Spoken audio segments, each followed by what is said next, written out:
Oh yeah, guess what day it is? It is August of 2016. Here we've got our new Galaxy Note 7.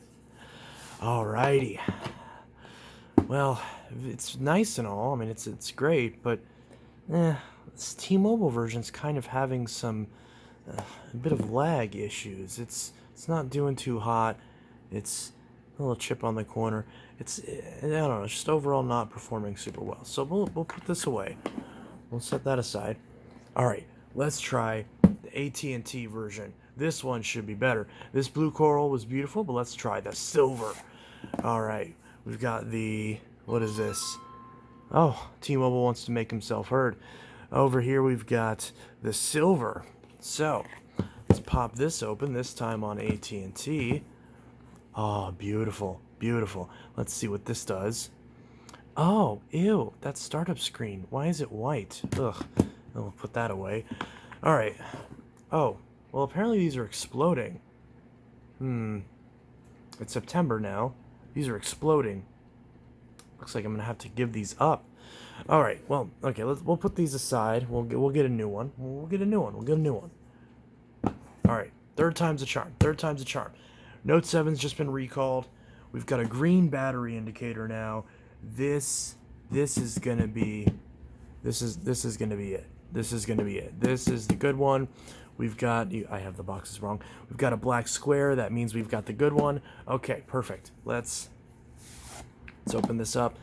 Green battery Note 7. Okay. This is what we want. Green battery, and we've got it on Verizon. This is going to be the way to go, right? Right? Third time's a charm, right? No, it wasn't. Okay, nope, this isn't good either. Nope, okay. So, explosions, blah, blah, blah, boom, boom, boom. Okay, well, ooh. Okay, well, I don't know if we exactly want explosions. So I've got this one plugged in and charging. We're just gonna set that right there. And yeah, green battery. Not yeah, okay. All right. You get the idea.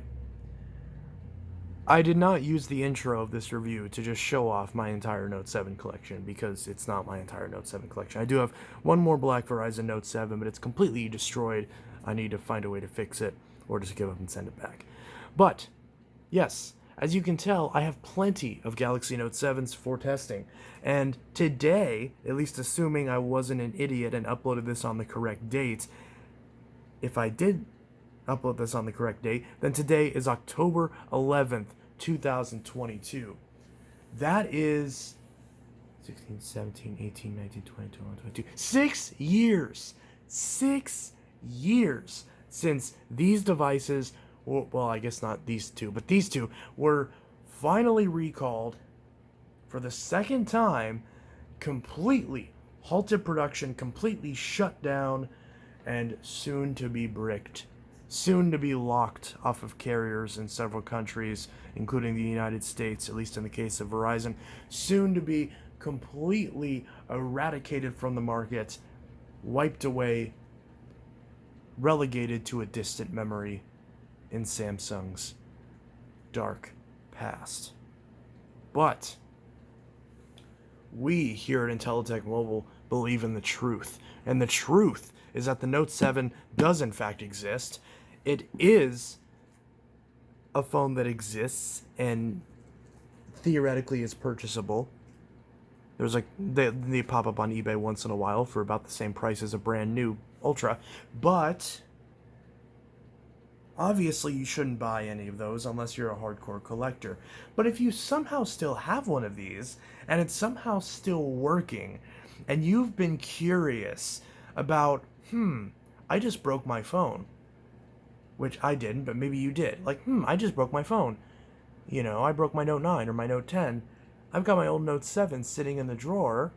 It still charges up to 100% because I didn't get those updates, probably because I have AT&T or Verizon.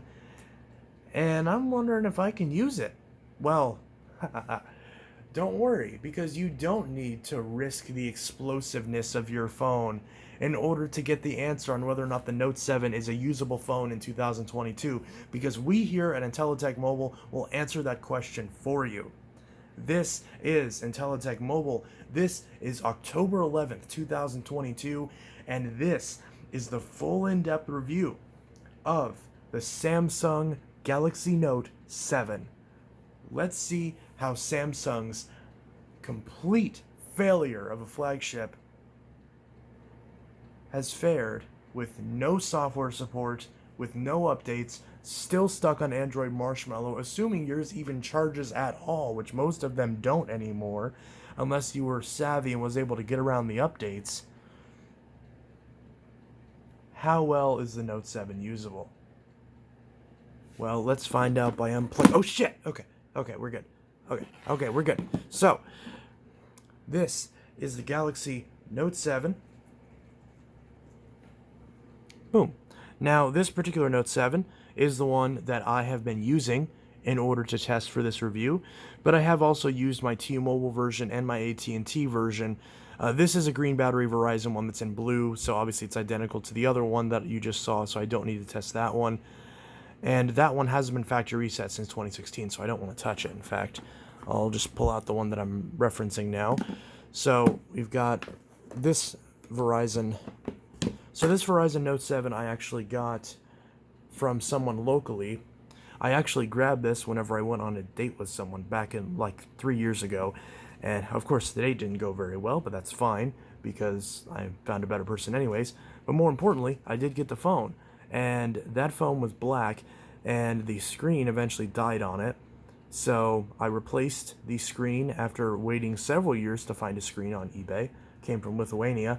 Finally found a back, and I found a battery, but the battery sucks, so we're not going to use this one to judge the battery life numbers. We're going to use the T-Mobile version, since that one had the best battery life. But I'll talk about the battery in general. Obviously, it's controversial. So we have an untouched Verizon Note 7 that's also green. So I have plenty of these to go off of. I've been scammed out of quite a few of these, so it's nice to finally have one. So we've got that. Then we've got the silver AT&T. This one's a white battery. So this one's the original release of the Note 7 before the recall. Now, if you want to use a Note 7, you want to root it, to my knowledge, the only way you can root is if you have the white battery. So if yours has the green battery, which most of them are going to, because obviously this one was double recalled, then you're not going to have a good time. I have not found any way to break the root lock on this. If someone knows how I can break past this root lock and get a newer software on this to make this usable, please let me know, because I would love to know. Because unfortunately, if you use this as a regular phone, that's the biggest story, is that, shocker, Android 6 is not all that pleasant to use in 2022. It's kind of chunk. Like, it's not horrible. Basic stuff still works. YouTube and YouTube Studio still work. Twitter still works. Discord still works. The fingerprint sensor on the Note 7 still works, as does the iris scanner, at least in my case. So we can unlock with my iris, which that's a great feature. Works very well. Still on the Note 7. As soon as I say it works well, my glasses are very scratched up, so this first generation of iris sensing is not the best. Okay, I'll just give up and use the fingerprint, which is on the front, and unlike the Note 10 and Note 20 and 22 Ultra, this is an actual proper fingerprint sensor. It's not super slow because it's not trying to go through a screen, so that is nice. So we got all that, but once we actually get into the phone, we can tell, in my case, I've got Microsoft Launcher running, and I should probably turn down the brightness a little bit. But there we go. So we've got the Galaxy Note 7, and as we can see, a lot of apps just, it's autofocus. Get that autofocus working. So a lot of apps, as you can see, don't work. Foursquare, OfferUp, Amazon, Google Home, my banking app, none of that stuff works. So I can use this phone for very basic stuff. But if I'm trying to load all of my apps onto this phone in 2022, while the 64 gigabytes of storage is tolerable, and you do have microSD expansion, thankfully, all that is good. It'd be nice if it was 128. There actually was a rumored 6 GB of RAM, 128 gig Note 7 that was supposed to come out in China, but the recall kind of threw a wrench into those plans, which, if that version had come out, that would be killer, because that's the same specs as the Note 9. Of course, you have the Snapdragon 820 or the Exynos 8890 Octa, which is a pretty old CPU. This was back in the era when the Snapdragon chips were significantly inferior to the Exynos chips. Nowadays, it's kind of the roles have reversed a little bit, but this was the era where the Exynos was superior. So, if you want the Exynos, well, you've got this thing called the Note FE, the original Fan Edition. There's a lot of Fan Edition Galaxy phones out right now, but this was the original. This is the Galaxy Note 7 re-released in 2017 with a smaller battery and updated software exclusively in Korea and developing countries. This is identical to the Note 7, but it has a smaller 3200 mAh battery compared to the 3500 in the Note 7. Although it's worth noting that most replacements you're going to get are going to be designed for the FE and B32, but they are technically interchangeable since, again, they are the same phone. So all the accessories and everything will work, except the Samsung feature cases from the Note 7, like the battery pack, which is really nice, the LED wallet cover, do not work on the FE. And the opposite is probably also true, but this particular clear cover does work on the 7. So that's an interesting note. And you can still find plenty of places that are liquidating Note 7 accessories, so all that's fine, but as time goes on, accessories like cases are going to be harder and harder to find. Although, there are some nice features. You've got volume button, and I pointed at the wrong button. You've got a power button, and you've got separated volume buttons with no Bixby, so that's nice. No IR blaster, which kind of sucks because that was initially teased on the Note 7, even to the point where if you bought a case before launch, there's an extra hole cut out for an IR blaster that never was there. Thanks to Zach Cernock for that case. But this Note 7, well, you got the capacitive touch buttons, if you remember those from old Samsung phones. The clicky home button, which is plastic and can't get scratched up, especially on the silver models of these, and the black ones. I don't see it on the blue too much, surprisingly, but probably no one had them long enough to really determine that.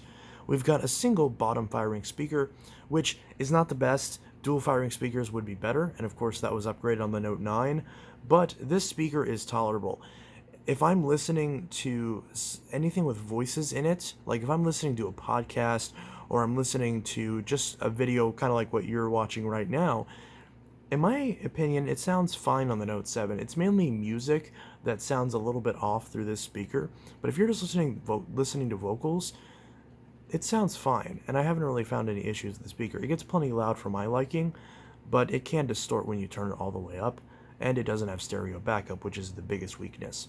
But hey, it will still get you by, and of course, this has the headphone jack and Bluetooth, so no issues there. You have USB Type-C, the first Samsung phone, I'm losing my voice, the first Samsung phone, the first Samsung flagship phone to have USB Type-C. I'm going to take a drink of water. Sorry about that, wasn't planning on that.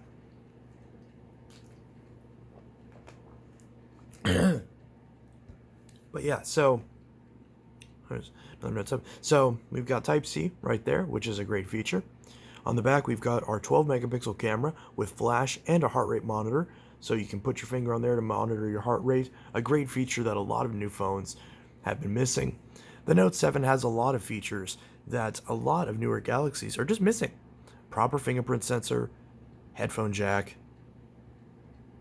IR blaster, micro SD card slots, an actually usable build with a really good size that fits comfortably in the hand, unlike the Ultra series. Like, this is the most comfortable Note that you can get, in my opinion. The dual edge display, the symmetrical design, and the smaller form factor compared to something like a Note 9 or Note 20 Ultra is pretty good, in my opinion. Now, a lot of people might not like the 5.7-inch display, as given that that's been a staple on Notes for quite a few generations, it may feel a bit antiquated. But for me personally, I love it, because it's 16:9, so it naturally fits more content, and even content that's ultra-wide, like MKBHD or Linus Tech Tip videos, are easy enough to zoom in and get it to fit. And 4:3 content is much more tolerable on a screen like this than the 18:9 aspect ratio on newer Samsung phones, and it's way better than the stupid hole punch that's on newer phones. and you've actually got a bit of bezel to grip if you're holding this without a case and you're trying to watch some videos. Ironically, watching YouTube on this is smoother than it is on my Note 9 currently, because my Note 9's been having some issues. So if I watch a video like right here, like there's this guy Intellitech Studios. He makes pretty good videos. But yeah, so if I'm watching this, I love how the vacuum perfectly matches this phone. So I can actually hold this on the bezels if I want to use this without a case, especially up here. There's a bit more of a grip. But of course you would ideally use a case, and there are plenty of cases to choose from. The back is slippery and you're likely to drop it, and of course people always complain about fingerprints. Easy solution, case. UAG, always a good go-to. So we've got that taken care of. And of course that there were some issues with the early Note 7 scratching really easily and being prone to breaking as a result of the curved displays. So this would also solve those problems. Now it's worth noting that this was the first time that a curved screen was on a Note, so the screen protectors you're going to find are going to be kind of crap and usually not even cover the edges, so a little bizarre. But again, I'm talking about all that stuff that's always been the same about the Note 7, but let's go back to the software, because that's the most important thing when talking about how usable a phone's going to be, is using it. Now, this phone is very, very picky, let's put it that way, because I have several Note 7s, as you can tell, and some of them, particularly strangely enough, both of my white battery Note 7s, whether it's the T-Mobile or the AT&T, have great battery life. I'm talking 5.5 hours of screen on time, sometimes a little over 5, sometimes up to 6, but average 5.5 hours of screen on time, which is excellent battery life, and that's even with these batteries sitting around for a few years. So battery life is really good. And for the record, I did monitor all of these whenever I first got them, make sure they weren't defective units. I've also experienced no battery swelling, unlike other YouTubers have had with their Samsung devices. That's because I take these out every 3 or 6 months and charge them, and I always store them at exactly 50%, which is a good tip to keep any of your Samsung phones, or phones in general, in good condition when you're storing them for long periods of time. Take them out, ideally every month, but at least every 3 months, and charge them up, at least back up to 50%. Make sure they are always at 50%, exactly 50%, or at least as close as you can get, because that balances the chemistries in the battery and makes them less likely to drain in a way that will cause damage to the battery. And if it works on a Note 7, it'll work on everything else. So, battery life is really good on this particular unit, which I tested very extensively. Battery life is excellent. This one, it's really good too, and pretty identical. But again, the white batteries, not only is the battery life great on these, but the performance is really good. Like, these are buttery smooth. Yes, it's an old version of Android, and there's no high refresh rate display, but we've got a Quad HD display. It's gorgeous. The thing is very responsive. This one doesn't have any apps on it, so that's not the best example.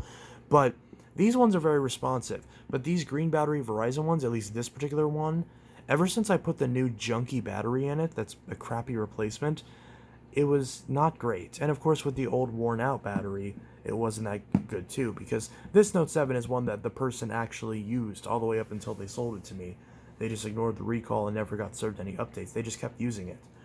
And so the battery was very worn down, and this one's not. This replacement, which is junk and holds no capacity, is not much better. So that is going to take a big hit on the performance. Plus, a lot of apps nowadays are more demanding than they used to be, so it's not going to be the best experience trying to run them on an old version of Android on old hardware. But, that being said, apparently this one... Oh no, I did have this kind of setup. So, again, the white battery ones, in my experience, very smooth. The green batteries, at least these Verizon ones, not so good.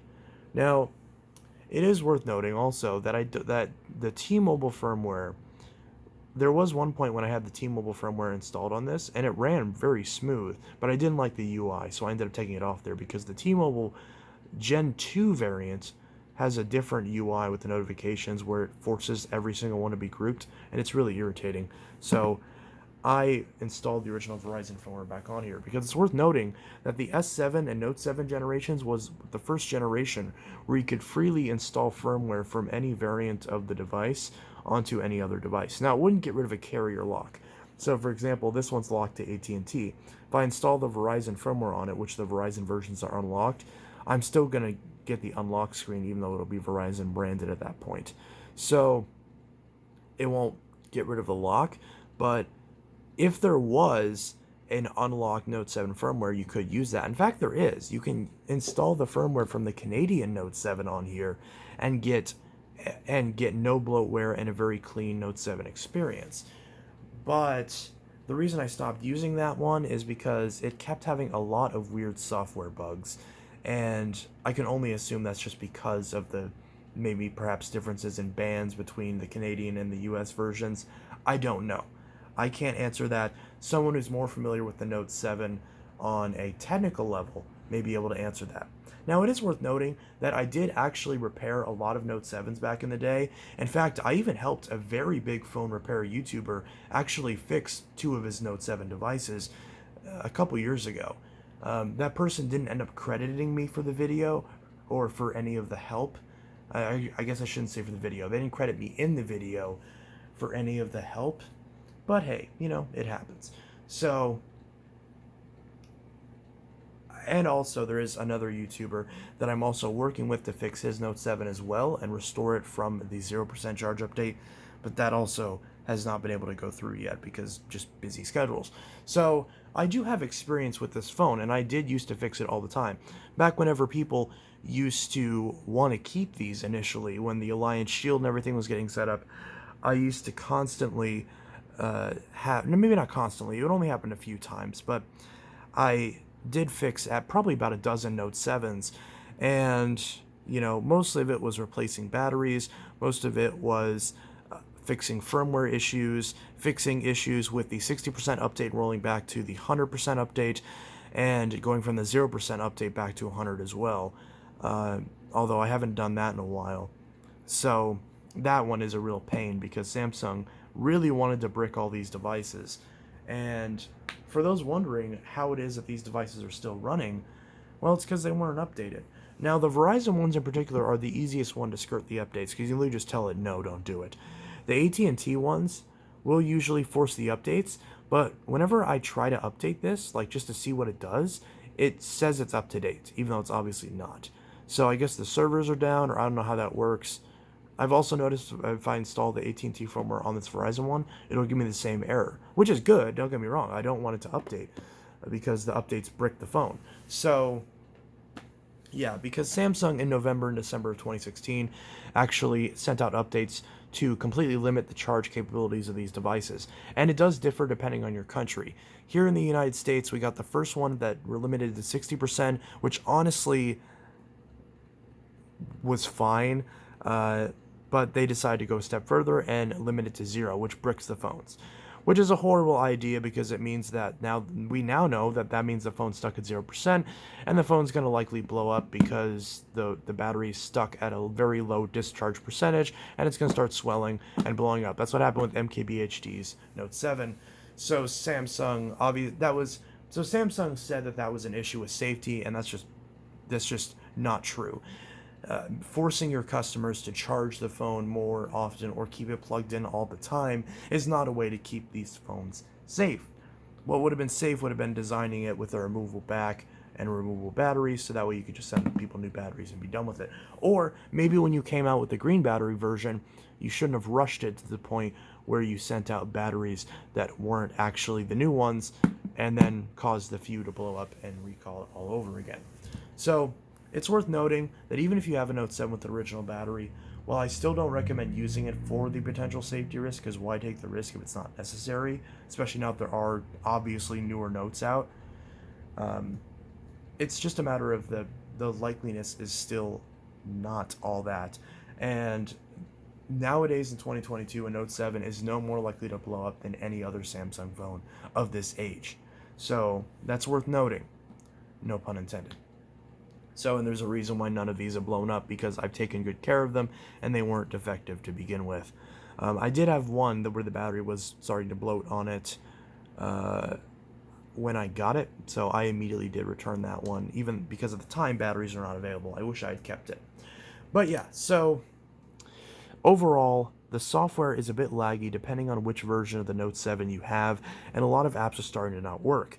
And also, some networks are not going to take it. It's worth noting that you can only use a Note 7 on a mobile virtual network operator. Verizon actually blacklisted every Note 7 on their network. If you try to activate a Note 7 on Verizon, they will treat the phone as if it's lost or stolen, and they will not only not let the phone work, but they'll deactivate your account, which is irritating and one of the reasons why I left Verizon, because that's crap. I understand you not making a phone that I may have just bought not work, but, because safety or whatever, but you don't shut off my account. That's ridiculous. So, and then you have to pay to get it back up, even though they had no reason to shut off your account. It's a scam. So, AT&T, to my knowledge, I have not heard the status on whether or not it's activatable on AT&T. Same thing with T-Mobile. I don't have T-Mobile, but I do have Mint Mobile, which is a mobile virtual network operator of T-Mobile. And as of now, when I most recently tested it, which is today, the Note 7 is still supported on Mint Mobile. And obviously you're not going to get 5G. You're going to have 4G LTE, but it seems like a mobile virtual network operator is the way to go. I've tested the Note 7 on Straight Talk.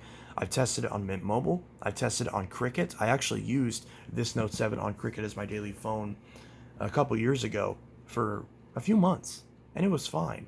So that was back before a lot of apps stopped working, so it was still a pretty good experience. It is also worth noting that the Gear VR is disabled. Samsung Pay is disabled, although you can sometimes get workarounds to get it working on a watch that you have paired to the phone. So you can pair watches to the phone like the Gear S2 and theoretically the S3 and the Galaxy watches, but I only have an S2, so that's all I could test with it, but it did that fine. All my Samsung Bluetooth devices synced up just fine. So if you don't use Samsung Pay and you don't care about VR and your phone isn't updated and your apps happen to work with it, there's a lot of caveats here, and you don't mind carrying around an old device that you can't get parts for, that you can't get repaired, that, etc., then the Note 7 could be usable in 2022. Now, it's not something that I would want to daily because of the software issues, mainly because of how old the software is. But the FE fixes that issue because all the apps that I use are still supported on Android 9, which the FE does update to. So the issues are just software. The hardware is fine. So you've got IP68 water resistance, which is something I like. You've got a good camera. You've got a headphone jack and USB-C. You've got a lot of good stuff.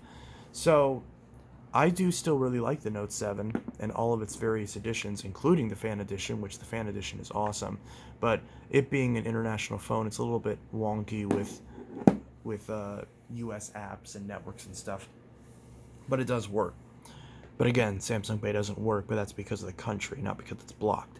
So, yeah, we've got an overall mixed bag in 2022. But hey, I tested the Note 7, so you don't have to. And that's that. So, quick rundown of everything. I'm a little long-winded, but I want to make sure that I get this done. And I explicitly didn't actually write a script for this because this is from the heart. This is from the heart. So, so a rundown on the Note 7. The battery life is gonna be crap nowadays. You should change the battery at this point, and all the batteries that you're going to find are junk. I've not found a good battery. So your battery life is a disqualifier right there. And that's assuming your phone isn't bricked, of course. Again, we're running off that assumption. But the software, when it's not super bogged down, does run pretty smooth depending on the variant. So if you have the Goldilocks Note 7, then it'll run very smooth and very nice. Otherwise, it'll run like crap once you install a bunch of apps on it. So, again, you've got early Samsung experience, at the time referred to as Grace UX. This software did have a lot of teething issues. You can tell on this one I did disable a lot of animations and all that, which I don't like to do because it's very jarring. Also, thank you for 100 subscribers on this channel. But it's very jarring, but it is just kind of what you have to do to make the speed somewhat tolerable. Otherwise, the animations are very stuttery. It's not necessarily lag, it's that the animations are very choppy and not polished that well. This phone in general is just very rushed, and that shows with this whole recall. So, again, a lot of my apps don't work, but if I was just using this like for like a week or a weekend, you know, I've got phone, I've got texting, I've got all my work stuff, I've got YouTube Studio, I've got Reddit, I've got Discord, I've got Twitter, Facebook, Telegram, Messenger, you know, I've got all the core functions. I've got Gmail, I've got a good calculator, I've got good web browsers. I have eBay, so I can do shopping, and obviously Amazon, my bank, you know, those two things that don't work for the apps I can access in the web browser. So again, you can get workarounds for all that stuff. It's just, it's probably not worth the hassle. So the overall conclusion of the Note 7 in 2022 is that if someone held a gun to your head and said that you had to use this phone, you know, for a month, you could do it. You could definitely do it. And it's not like a Galaxy S3 where it's just completely useless, or, you know, something older. You know, it's not to that point yet, and it's not going to be for a while. The Note 4, which is also stuck on Android Marshmallow, same with the Note Edge and the S5, those are not as usable as this, except when it comes to battery life, since those have swappable batteries. So, you know, you did have some future proofing here, and it's pretty clear that when it comes to Samsung phones in general, that the hardware outlasts the software. I think that's a general trend, especially with Samsung recently trying to branch off their phones into getting more years of updates and all that, and trying to support them for longer. It's pretty clear that that's what's holding Samsung back as far as their phones being usable for many, many, many years. This is a perfect example of if you don't update your phone and you don't get any software updates, that your phone becomes obsolete pretty quick. I mean, you're good for a few years, but, you know, it has teething problems because this is the way it is. It has not gotten better. Now, if you're sick of the UI, you can spruce this up a little bit with Good Lock. Now, Samsung did make Good Lock for Android Marshmallow, and I'll do a separate video on Good Lock on Android Marshmallow for those of you still rocking the Note 7 who are maybe sick of this interface and just want something a little bit different, a little bit more customizable, and a little bit closer to stock Android. So, also, on the Verizon variants, they got rid of the nice new settings panel and gave you the old crap, which is annoying. Whereas on all the other Note 7s, you actually had, also that animation is really cool for the iris, you have the better settings panel. So again, this looks great. And themes still work with this. You can still get themes from the Galaxy Store. You can still get a lot of apps from the Galaxy Store. Again, some apps are just starting to not work anymore, but, you know, you can make it work. It's still a relatively feature-complete experience, again, as long as you don't care about things like Samsung Pay or Gear VR. Now, you can get Gear VR to work on the Note 7 if you use Google Cardboard, but of course that's not really supported anymore by Google. In traditional Google fashion, they killed it, so, but you can make that work. And Google Pay does work. From the last time that I tested it, Google Pay does work. Your mileage may vary, for the record. It's possible that I was lucky and that it's not supposed to work, but while Samsung Pay doesn't work, Google Pay did work. So there's some people claiming that Google Pay does not work on the Note 7. In my experience, it does. I did use it a couple times. I just bought a couple drinks from a few vending machines, nothing crazy, with Google Pay on my Note 7, and it did fine. It went through and had no problems. So maybe it's finicky for some of you, but again, the Google workarounds can make up for the lack in some of the Samsung software, which some people may prefer anyways. So again, I'm at the point where I'm rambling at this point, so that's that. The Note 7 in 2022 is pretty insane.